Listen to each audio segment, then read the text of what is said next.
देवं श्रीराधा कृष्णपादां सागना ललिता श्रीविशाखान्वितांश्च नमो विष्णुपादाय कृष्णपृष्ठाय भूतले श्रीमते भक्तिवेदान्तस्वामिनिति नामिने नमस्ते सरस्वते देवे गौरवाणी प्रचारिणे निर्विशेष शून्यवादी पाश्चात्यदेशतारिणे हे कृष्ण करुणा सिंधु दीनबंधु जगतपते गोपेश गोपिका कांता राधा कांता नमस्ते भक्ति कांचन गौरंगी श्री राधे वृंदावनेश्वरी विष्णुसुते देवी प्रणमामि हरि प्रिय जय श्री कृष्ण चैतन्य प्रभु नित्यानंद श्री अद्वैत गदाधर श्रीवासादि गौर भक्त वृंद हरे कृष्ण कृष्ण कृष्ण हरे हरे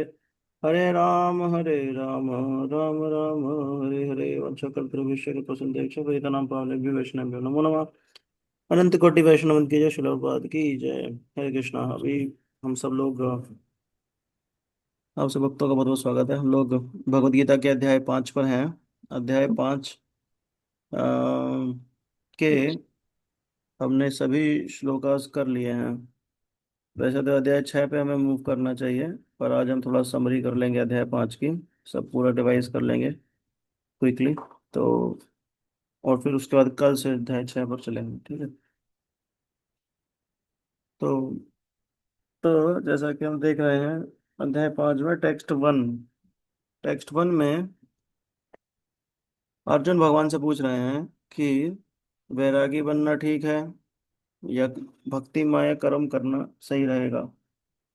एक तो है कि मोह माया छोड़ो, है ना। संसार के सब चीजें जो है वो नश्वर हैं, और नश्वर चीजें हमें क्या ही सुख दे पाएंगी, तो उनको छोड़ छोड़ के हिमालय पे जाया जाए, है ना। और दूसरा होता है कि नहीं, भक्ति में कर्म करो, कि हाँ ठीक है संसार की वस्तुएं पर हैं तो सब भगवान की ही, तो भगवान की सेवा में उनको यूज करूं, मैं अपनी ड्यूटी निभाता रहूं। तो इस तरह उस इसके लिए क्या ठीक है वो अर्जुन पूछ रहे हैं। तो टेक्स्ट 2 में भगवान इसका जवाब देते हैं। भगवान कहते हैं कि लिबरेशन के लिए वैसे तो दोनों ही ठीक हैं। दोनों ही ठीक है मतलब आप भक्तिमय कर्म भी कर सकते हैं, वर्क इन डिवोशन, या जो भौतिक कर्म है उसका पूरी तरह त्याग भी कर सकते हैं। यानी आप स्पिरिचुअल कर्म कर सकते हैं, एक तरह से एक ही बात है। परंतु रिनाउंसिएशन ऑफ वर्क में क्या होता है कि भौतिकता को बिल्कुल भी टच नहीं किया जाता है, पूरी तरह त्याग दिया जाता है। और वर्क एंड डिवोशन में क्या करते हैं, भगवान को सेंटर में रख के सब कर्म किए जाते हैं। फिर भी भगवान बोल रहे हैं कि work and devotion is better than renunciation of work. तो क्वेश्चन आएगा क्यों क्यों ऐसा है कि भक्ति में कर्म जो है वो वैरागी जीवन से ज्यादा अच्छा है। तो भगवान उसका आंसर देते हैं टेक्स्ट 3 में। तो भगवान कहते हैं कि देखो, जो रिनाउंसर है जिसने कर्म त्याग दिया है उसकी, वो कौन कौन है जिसने कर्म त्याग दिया है, किसको कहा जाएगा इसने कि ये इसने रिनाउंस कर दिया है। तो ऐसा व्यक्ति किसी से हेट नहीं करता है और कर्म फल की इच्छा भी नहीं करता है, वो रिनाउंस्ड है ना। वो किसी से हेट क्यों करेगा, क्योंकि हेट रेट आती है वह व्यक्ति को बताओ जब उसको कोई फल की इच्छा थी पूरी नहीं हो पाई, या किसी और की हो गई उससे भी हेट रेट आ जाती है। तो उसकी कोई इच्छा है ही नहीं तो वो पूरी तरह रिनाउंस है, उसको कोई कोई हेट की इच्छा नहीं आती है। ऐसे व्यक्ति डुअलिटी में नहीं फंसता है, वो बता रहे हैं, है ना। और डुअलिटी मतलब क्या होता है, अच्छा बुरा, सच झूठ, पाप पुण्य, इन सब चीजों में वो नहीं फंसता है। एक्चुअली डुअलिटी में वो फंसता है जो भौतिकता में लिप्त होगा, है ना। जो भौतिकता में लिप्त है ही नहीं, वो फिर इस तरह की चीजों में नहीं फंसेगा and easily overcomes material bondage. जो मटेरियल बॉन्डेज है उसको इजिली ओवरकम करके लिबरेट हो जाता है वो अर्जुन। पर ऐसे जो रिनाउंसर होते हैं उनके बारे में बता रहे हैं कि वो डिवोशनल सर्विस क्यों नहीं करते। तो उसका आंसर है टेक्स्ट 4 में। बता रहे हैं कि ऐसे रिनाउंसर जो डिवोशनल सर्विस है उसको बहुत एडवांस नहीं मानते। जैसे उनको लगता है कि अरे क्या है, नाम जप करने वाले बस बैठ के माला पकड़ के नाम जप करते रहते हैं, इससे क्या होगा, है ना। कहते हैं जैसे हमारा नाम है वैसे ही भगवान का नाम है, ऐसे किसी व्यक्ति का ऐसे नाम नहीं से वो नहीं कर जाएगी। तो वो क्या करते हैं कि वो इसको सुप्रीम नहीं मानते हैं। वो उनको ये बात समझ में नहीं आती कि जो साध्य है हमारा, जो साधन है हमारा, वही हमारा साध्य है। मतलब जो हम लोग जो हैं वो भगवान के अर्चा विग्रह की सेवा जो कर रहे हैं, वही सेवा हम भगवान के आध्यात्मिक जगह जाके भी कंटिन्यू करते हैं। जो नाम जप यही कर रहे हैं, वो भी भगवान के आध्यात्मिक जगह कंटिन्यू करते हैं। ये बात उनको समझ नहीं आती है, ज्ञानियों को ये बात समझ नहीं आती है। वो बड़े बड़े ज्ञानी हैं, पर फिर भी इस बात को वो दरकिनार कर देते हैं, है ना। तो अ, फिर इसमें आगे बताते हैं भगवान टेक्स्ट 5 में कि जो ज्ञानी होते हैं एनालिटिकल स्टडी बहुत करते हैं, डिवोशनल सर्विस से भी सेम ज्ञान अर्जित किया जाता है। जो ज्ञान है, बेसिकली ज्ञान अ, जब परिपक्व होता है, जब उसे पता चल जाए कि मैं कृष्ण का दास हूँ। खूब खूब पोथी पढ़ी, पर यह नहीं पता चल पाया कि मैं कृष्ण का दास हूँ, कृष्ण सुप्रीम है, तो फिर फायदा कुछ नहीं हुआ। और भक्ति करने से जीव को यह एहसास हो जाता है। वो उसे पढ़ा लिखा नहीं है, पर उसे भगवान का नाम जप करता है, अर्चा विग्रह की सेवा करता है, तो भी उसको इस बात का रियलाइज हो जाता है, वो उस स्थिति में आ जाता है ना। जैसे खूब खूब किताब पढ़ी डॉक्टरी की, पर डॉक्टर बन नहीं पाए तो क्या फायदा वो, है ना। पर आप पर बिना किताब पढ़े अगर किसी को इलाज करना आ जाए, है ना, तो ठीक है, पर्पस सॉल्व हो गया। तो भक्ति में ऐसा होता है कि व्यक्ति एक्चुअल स्पिरिचुअल प्लेटफॉर्म पे स्थित हो जाता है। फिर आता है प्रश्न। हाँ, कि भगवान फिर बता रहे हैं कि एक्चुअली सब चीज इंगेज करना, रिनाउंस कर देना वैसे भी बहुत टफ है। टेक्स्ट 6 में आप देखेंगे भगवान कह रहे हैं कि merely renouncing all activities yet not engaging in the devotional service of the Lord cannot make one happy। कि भगवान बता रहे हैं कि रिनाउंस कर देना सबको वैसे भी बहुत टफ है, और ये रिस्की भी है। रिस्की क्यों है? क्योंकि इसमें ये प्रिंसिपल काम करता है, नेति नेति नेति। मतलब किसी भी इंद्रिय इंद्रिय को, अपने शरीर किसी भी इंद्रिय को भोग मत करने दो। जैसे जीभ चिल्ला रही है कि मुझे स्वादिष्ट भोजन दो, तो उसे स्वादिष्ट भोजन मत दो, कच्चा पका ऐसे दे दो। कान चिल्ला रहे होंगे मुझे अच्छा म्यूजिक सुनना है, तो कानों को कुछ अच्छा म्यूजिक सुनने मत दो, है ना। उनको जैसे रेल की पटरी आवाज करती है ना जब ट्रेन चलती है, बोले वैसी आवाज सुनाओ उसको। तो वो नेति नेति उनको लगता है कि अगर टेस्ट कराया गया इंद्रियों को उनके भोग, तो वो उसके एडिक्टेड हो जाएंगी। अब वो क्या करते हैं, नेति नेति प्रिंसिपल पे कभी उसे टच नहीं कराते हैं, परंतु स्थिति ऐसी आती है कि एक ना एक दिन, क्योंकि वो ड्राई हो जाता है पूरा, है ना। क्योंकि प्रेम तो है नहीं, इसमें प्रेम कुछ नहीं है। किससे प्रेम करेंगे, प्रेम है ही नहीं, सब नेति नेति चल रहा है उनका। नहीं, ये भी नहीं, ये भी नहीं, ये भी नहीं, सबसे नेति नेति नेति। तो प्रेम के लिए तो दो पर्सन चाहिए ना प्रेम करने के लिए, पर वो दूसरा पर्सन उनके पास होता ही नहीं है कृष्ण के रूप में, है ना। अब क्योंकि इसमें प्रेम नहीं है, और बिना प्रेम के जीव हैप्पी हो नहीं पाता है। समझ रहे क्या? इसलिए यहाँ पे लिखा गया है कि सिर्फ रिनाउंस कर देने से, परंतु भक्ति ना करने से कोई जीव हैप्पी नहीं हो सकता।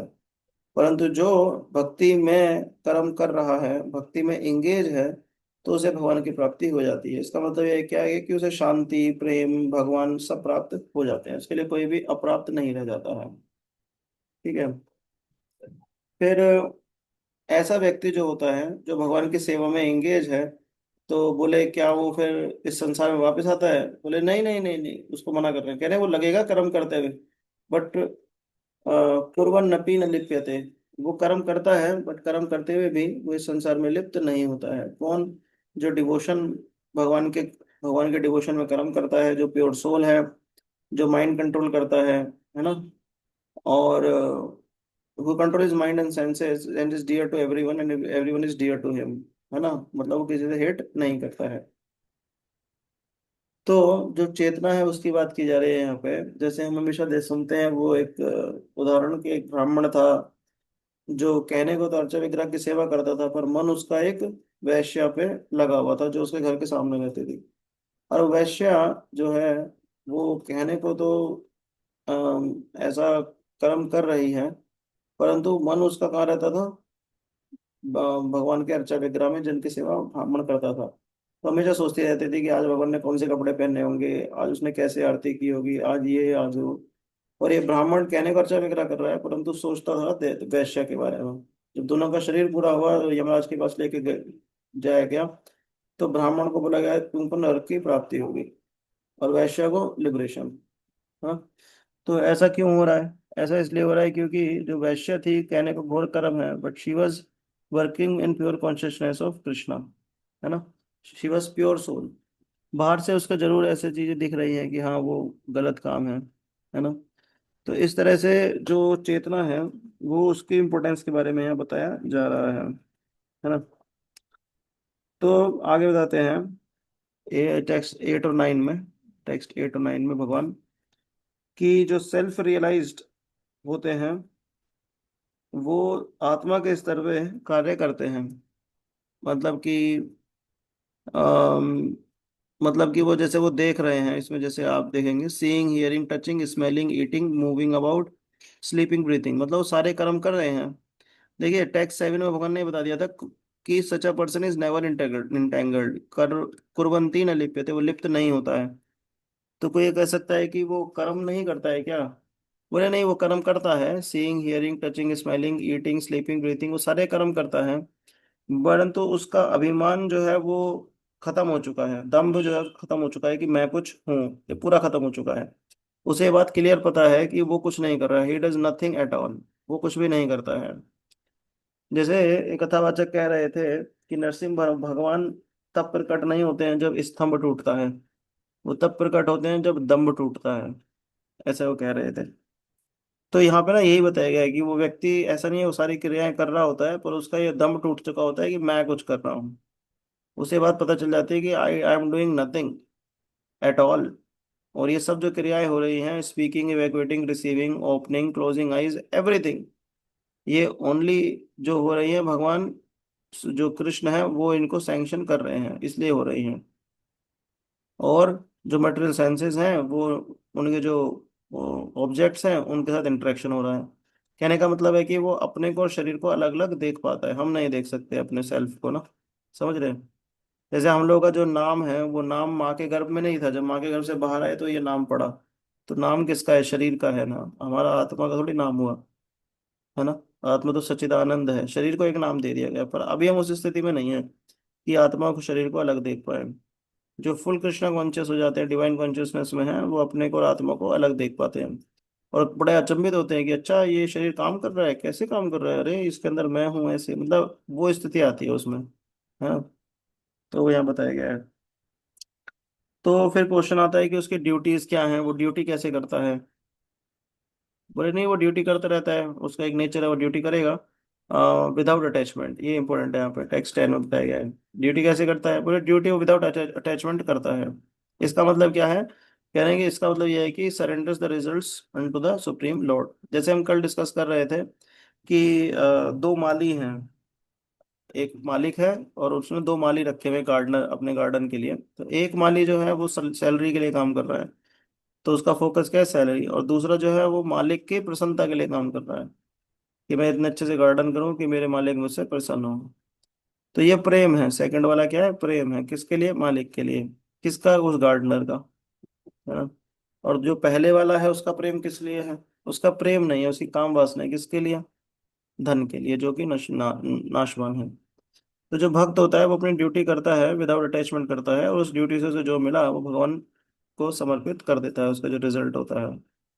तो अब क्योंकि उसने सारा रिजल्ट भगवान को ही समर्पित कर दिया, उसका कर्म भगवान की प्रसन्नता के लिए था, इसलिए वो उसको कोई भी एक्शन का रिएक्शन नहीं लगता है, ना सिंफुल ना पायस।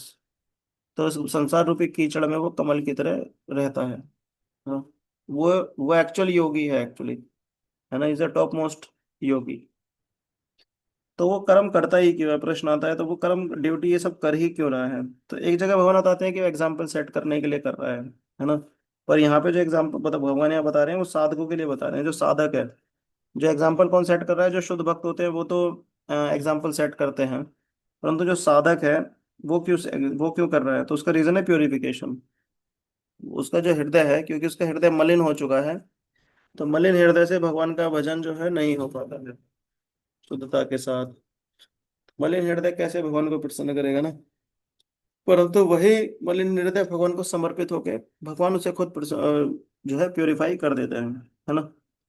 तो खैर पॉइंट यहाँ पे ये है कि वो ये सब चीजें करता है, और उसका जो पर्पस होता है वो पर्पस होता है भगवान को प्रसन्न करना। और वो प्योरिफिकेशन के पर्पस के लिए, with the purpose of purification, वो ये सब चीजें करता है, क्या कि वो अपना कर्म करता है अबेंडिंग अटैचमेंट, ये अटैचमेंट छोड़ देता है, संसार के अटैचमेंट छोड़ देता है।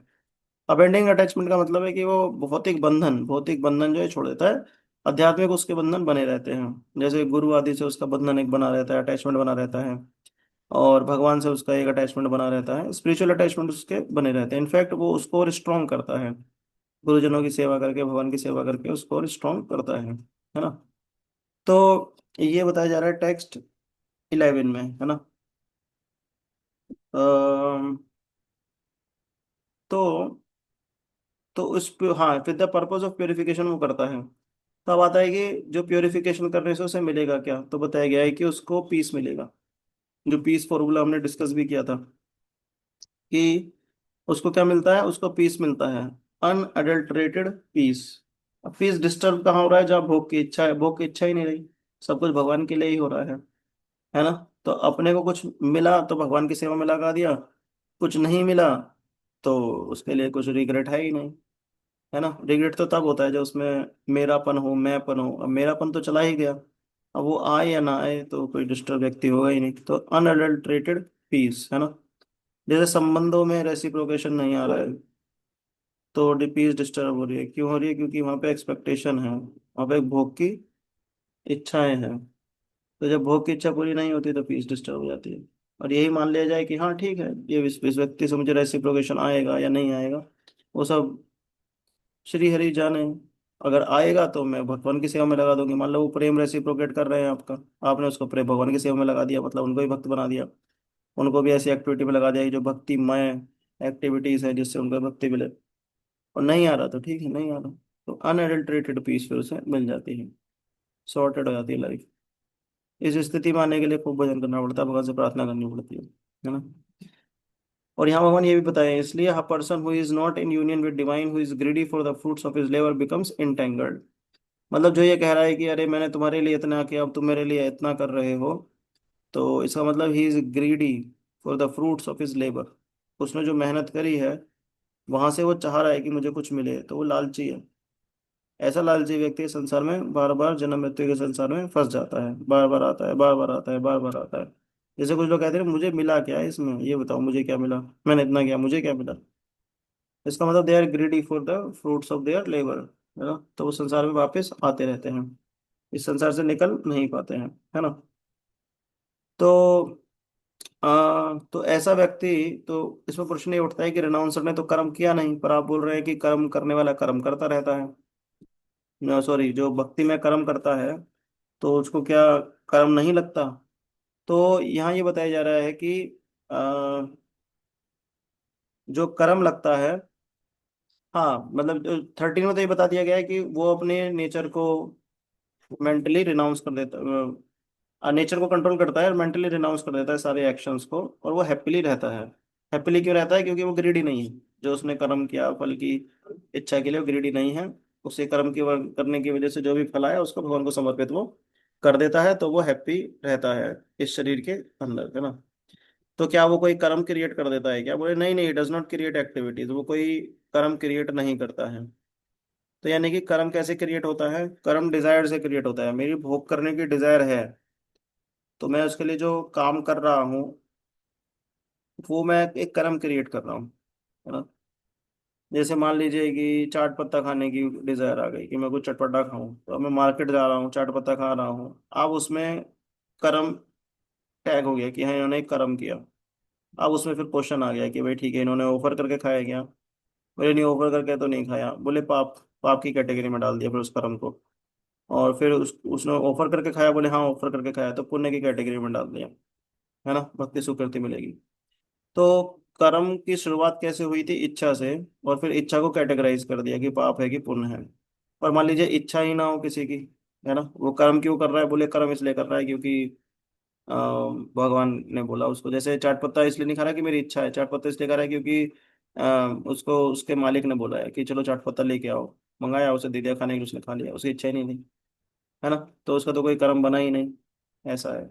तो वो भगवान की इच्छा के लिए क्योंकि कर्म कर रहा है, भगवान की प्रसन्नता के लिए कर्म कर रहा है, तो उसका कोई भी कर्म नहीं बनता है, जिसकी वजह से वो लिबरेट हो जाता है। तो जब कर्म नहीं बनता है तो पापी और पुण्यात्मा क्यों कह रहे हैं शास्त्र, उसको ऐसे क्यों टैग कर देते हैं कि ये पापी है या ये पुण्य आत्मा है ना। तो फिर इस बात को भगवान बता रहे हैं कि नहीं नहीं, भगवान कह रहे हैं कि ना सुप्रीम लॉर्ड के लिए तो कोई भी पापी और पुण्य नहीं है, ना वो इस तरह की कोई एक्टिविटी कर रहा है। मतलब ऐसा नहीं है कि, कहना ये चाह रहे हैं कि जो माँ बाप हैं उनके लिए सब बच्चे एक समान हैं, तो भगवान के लिए सब लिविंग एंटिटी एक जैसे ही हैं, वो सबको प्रेम देना चाहते हैं और सबके साथ वो लविंग एक्सचेंजेस में करना चाहते हैं। पर कुछ लोग जो होते हैं वो अपनी इच्छा पूर्ति के लिए भगवान से अलग रहना चाहते हैं, तो भगवान उनकी अलग व्यवस्था कर देते हैं यहाँ पे कि ठीक है कि रूल रेगुलेशन है ऐसे। तो ऐसा नहीं है कि भगवान ने किसी को टैग कर दिया कि ये पापी है, हमेशा पापी ही रहेगा, ऐसा नहीं है, ऐसा बिल्कुल भी नहीं है। यहाँ बताया जा रहा है कि भगवान ऐसे किसी को टैग नहीं कर देते हैं। जीव अपनी इच्छा पूर्ति के लिए जो गलत काम करता है उसकी वजह से वो पापी हो जाता है, और सही करता है तो उसकी वजह से वो पुण्य कहलाता है। पर ये अगेन ये सब इच्छा से ही ड्राइव होता है, उसकी खुद की इच्छा है जिसकी वजह से ये सब चीजें चल रही हैं। पर ऐसी इच्छा क्यों आ जाती है उसको, तो टेक्स्ट 16 में इसका आंसर दिया गया है कि ये होती है इसलिए क्योंकि उसमें अज्ञान छाया हुआ रहता है, उसको ज्ञान नहीं होता है, वो ज्ञान लेने के लिए अप्रोच नहीं करता है शास्त्रों को और गुरुजनों को, और जो अज्ञान है उसी के अहंकार में अपनी सारी बातों को सही प्रूव करने का प्रयास करता है। परंतु when one is enlightened with knowledge by which निसाइंस, ये जो अज्ञान है, इज डिस्ट्रॉयड, जब किसी को नॉलेज हो जाती है और ये ज्ञान डिस्ट्रॉय हो जाता है और उसको नॉलेज रिवील होती है, तब वो ऐसे होता है जैसे sun lights up everything in the day time. जैसे सन आया ना, सुबह होती है तो एकदम सन प्रकट हुआ, पूरी जगह प्रकाश आ जाता है। तो ऐसे ही जिस व्यक्ति को ज्ञान हो जाता है वो सब चीज़ों को क्लियरली देख पाता है। जैसे कई बार लोग कहते हैं मुझे कंफ्यूज हूँ, मैं क्या करूँ समझ नहीं आ रहा, वो इसलिए क्योंकि जो गोल है वो कृष्ण नहीं है, जिसका गोल कृष्ण है, अब उसके लिए कुछ भी डिसीजन लेना डिफिकल्ट नहीं रह गया है। उसको उसको सिंपल बताया मुझे कृष्ण प्राप्ति करनी है इस जन्म में, तो मैं जो भी कर डिसीजन ले रहा हूँ अगर मुझे उस गोल तक लेके जा रहा है तो बस वो ठीक है, नहीं लेके जा रहा है उसको हटा देता है, वैसा है उसके लिए एकदम ईजी हो जाता है। परंतु कृष्ण को अपना ध्येय बना लेना बिल्कुल कि मैं कृष्ण की प्राप्ति करूंगा इस जन्म में, उसके लिए बहुत वैष्णव सेवा, बहुत वैष्णव आशीर्वाद, शास्त्र ज्ञान, खुद की इच्छा को बार बार बलवती करना होता है, ये सब बहुत लगता है। परंतु यही एक्चुअल नॉलेज है, समझ रहे हैं कि कृष्ण सुप्रीम है, मुझे उनको प्राप्त करना यही मेरा ध्येय है। और जब व्यक्ति इस तरफ लग जाता है तो उसका सारा ज्ञान चला जाता है, इसलिए डिसीजन लेना सब आसान होता है। तो इसी बात को यहाँ पे कहा जा रहा है टैक्स 17 में, कि इसने गोल बना लिया है कि कृष्ण को प्राप्त करना, कि when one's intelligence, mind, faith and refuse are all fixed in supreme, then one becomes fully cleansed of misgivings through complete knowledge and thus proceeds straight on the path of liberation। तो ऐसा व्यक्ति जिसने कृष्ण को अपना ध्येय बना लिया है उसके लिए मुक्ति की कोई दिक्कत नहीं है, लिबरेशन। एक्चुअली जो कृष्ण भक्त होते हैं ऐसे कहा जाता है कि उनके लिए मुक्ति तो ऐसे है कि मतलब वो कभी भी प्राप्त कर सकते हैं, मुक्ति की उन्हें कभी दिक्कत नहीं है।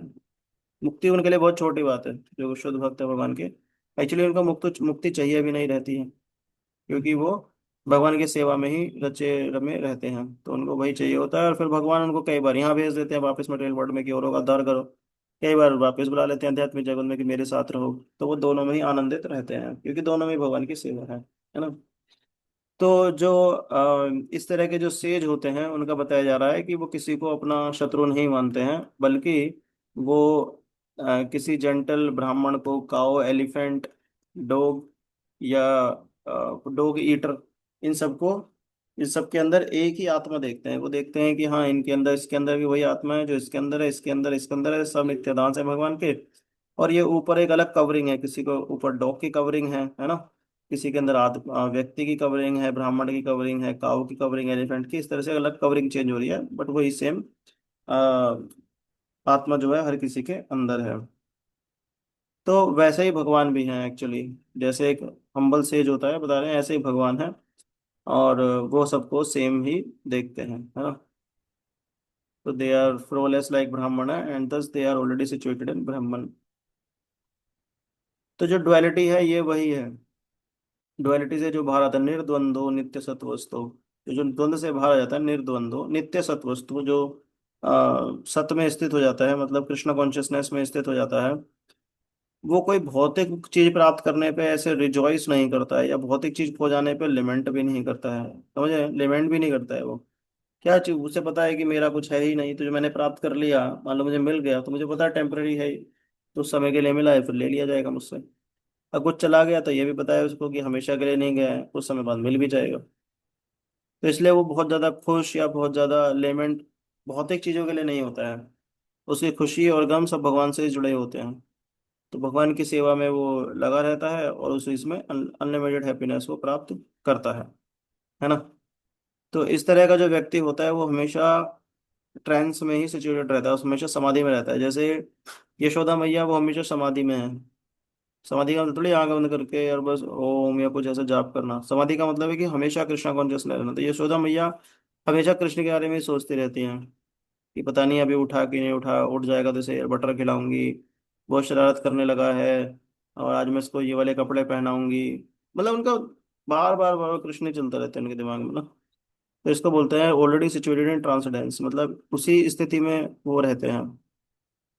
और शरीर दिव्य हो जाता है बिल्कुल, मतलब जैसे मैं अभी रात को गया था इस ग्रेस केतु प्रभु के दर्शन कर रहे हैं, उनका शरीर पूरा हो गया था कल 1 बजे। तो शरीर देख के लग ही नहीं रहा था कि वो शरीर पूरा हो गया, मतलब ऐसा लग रहा था कि एकदम जीवित है, एकदम दिव्य शरीर देख रहा था मैंने कहा। ऐसा लग ही नहीं रहा था कि किसी ऐसे व्यक्ति का शरीर है जो शरीर छोड़ चुका है, आत्मा जा चुकी है। दिव्य हो जाता है बिल्कुल शरीर। ऐसे महापुरुषों के जो शरीर हैं वो पूजनीय होते हैं हम लोगों के लिए, है ना। तो ये पायस होते हैं बहुत ज्यादा ना। योग युक्ता, इसलिए आपने देखा होगा ना, ये शब्द आया था योग युक्ता, जिसको हमने काफी चर्चा भी की थी। तो ऐसे योग युक्ता के गुण भी बताए गए ना बाद में, टेक्स्ट 21 में बताया गया है कि जो ऐसा योग युक्त होता है, जो भगवान की सेवा में रचा रमा रहता है, वो मटेरियल सेंस प्लेजर की तरफ अट्रैक्ट नहीं होता है। Why? Because he is always in trance, है ना। जैसे यशोदा मैया हैं, है ना, अगर उनको कहा जाए कि आप अच्छी गाड़ी बंगला ये सब ले लीजिए, तो उनको उनके पास टाइम ही नहीं है। वो हमेशा कृष्ण की सेवा में ही बिजी है, और उसी में आनंद ले रही हैं, है ना। She is enjoying the pleasure with him, जो कृष्ण प्रेम का प्लेजर है वो अंदर ले रही है। So in this way self realized person enjoys unlimited happiness और ही कंसंट्रेट्स ऑन सुप्रीम। जैसे जगह जगह मैं देखता था कि वो प्रचार किया करते थे, जिन कीर्ति प्रभु, तो भागवतम क्लास लिया करते थे, बहुत प्रचार किया करते थे। वो ऐसे भक्त जो होते हैं ना, भगवान का अनलिमिटेड हैप्पीनेस वो गेन करते हैं।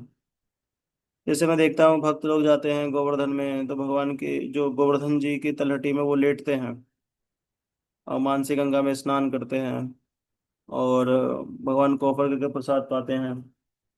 रज रज को शरीर पर लगा के ही इतना आनंद महसूस करते हैं। बड़े से बड़ा रईस व्यक्ति भी इस आनंद को महसूस नहीं कर सकता है जो भक्त लोग करते हैं, है ना। तो सेल्फ रियलाइज पर्सन जो होते हैं दे एंजॉयज अनलिमिटेड हैप्पीनेस। अभी हम देखिए, अभी हम पूरी तरह सेल्फ रियलाइज नहीं भी हैं, उस पाथ पे हैं, बट हम भी इस स्थिति में है कि हम कह सकते हैं कि नहीं तुम भी आओ, है ना। हम सब लोग प्रचार के माध्यम से कहते हैं नहीं नहीं हम बहुत अच्छी स्थिति में हैं, तुम भी आओ तुम भी आओ, सबको प्रचार कर रहे हैं। अब प्रचार करने का मतलब क्या है कि किसी को हम गलत स्थिति में, तो अगर हम गलत होते तो क्या करते, सबको बोलते नहीं तुम इधर बताओ, हम तो फंस गए तुम बताओ, है ना। तो एक तरह से हम फंसे हैं कृष्ण हम सबको फंसा लिए हैं अपने चरण कमलों के प्रेम में, बट हम सबको बोले तुम भी फंसो आ जाओ, है ना। क्यों? क्योंकि इसमें अनलिमिटेड हैप्पीनेस है ना। हम इस चीज को जानते हैं, इसलिए प्रचार आदि से और लोगों को भी जोड़ने का प्रयास करते हैं। तो योग युक्त के बारे में बताया जा रहा है कि वो मटेरियल साइंस प्लेजर की तरफ अट्रैक्ट नहीं होता है। क्यों? Because they are source of misery. जो मटेरियल साइंस प्लेजर है, जो भौतिक भोग है, उसका एक बिगिनिंग है और एंड है, लेंगे और खत्म हो जाएगा। इससे जो इंटेलिजेंट व्यक्ति है उसको पता है कि इसमें इटर्नल प्लेजर नहीं है, मैं हमेशा इस प्लेजर को नहीं ले पाऊंगा, तो इसलिए वो उस तरफ नहीं भागता है। तो उस स्थिति तक कैसे पहुंचा जाए कि वो इस तरफ ना भागे? तो बोले कि नहीं नहीं, स्टार्टिंग में तो अर्जेस आएंगी ही, टॉलरेट करना पड़ेगा उनको, और जब व्यक्ति टॉलरेट कर लेता है तो सेंसेस स्ट्रांग हो जाती हैं। फिर सेंसेस इतनी स्ट्रांग हो जाते हैं कि व्यक्ति उनको ईजिली छोड़ देता है, जो मटेरियल सेंस प्लेजर होता है उसको ईजिली ओवरकम कर जाता है। वह उससे पहले बस उसको ही मटेरियल सेंसेस की जो डिजायर्स और ये सब एंगर आएगा, वो सबको टॉलरेट करना पड़ता है ना।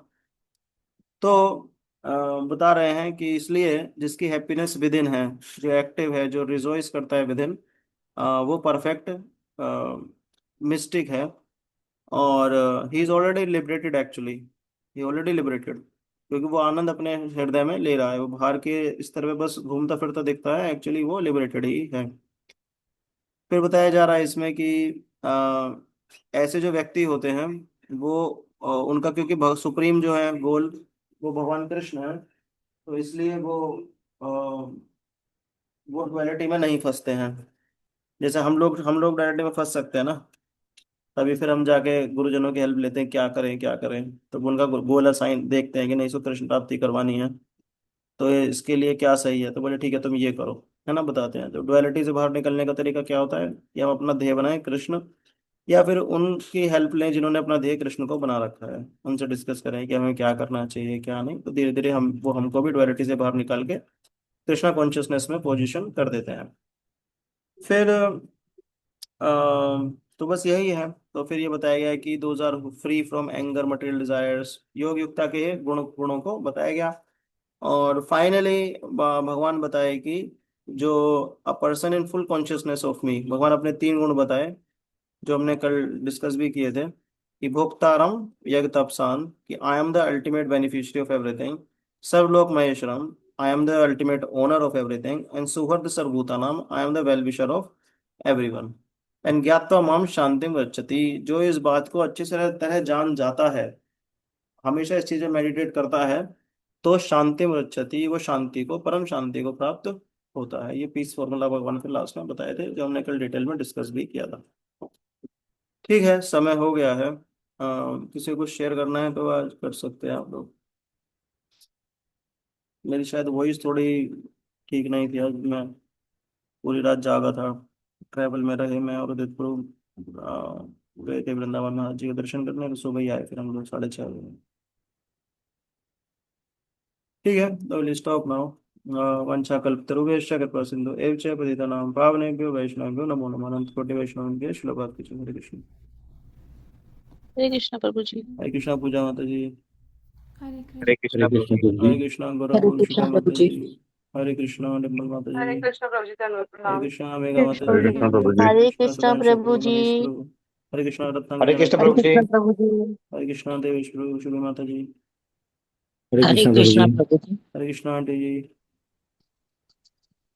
हरे कृष्णा हरे प्रभु कृष्णा जी। अंकल जी। हरे कृष्णा अंकल जी।